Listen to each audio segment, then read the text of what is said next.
So we're at Loyola Marymount University. We're students studying in Bonn, Germany in the science program at AIB, and we came out here today to do some restoration work with the biostation.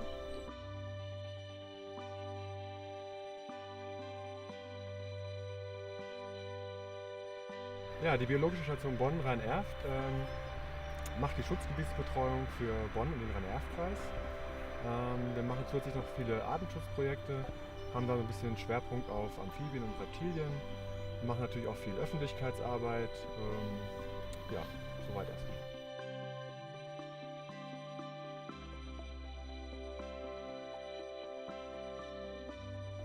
It feels pretty good just because you can actually see a little bit of a difference physically.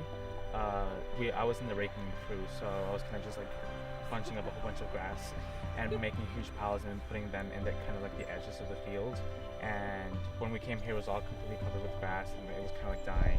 And now after we're finished, it was just really cool to see the difference. It was a lot more green, and I thought that was really nice. So today we've been clearing out the gravel ponds, getting out the weeds and refilling it with gravel. That way it provides a suitable habitat for the natterjack toads and the green toads to spawn and lay their eggs once they come out of hibernation. This work is really important because the green toad, the natterjack toad, and the sand lizard are all in decline in this area.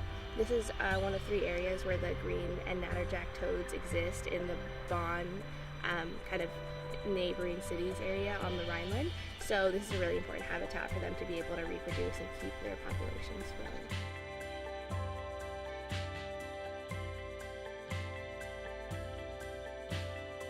The community is involved just by bringing in community members, which are like the volunteers of Biostation, and then the Biostation leaders itself, and then us studying here abroad. And then also we're being funded by Sparkasse Köln Bonn, which is very helpful to just fund this project and provide us with the supplies that we need, helping the environment, restoring these ponds.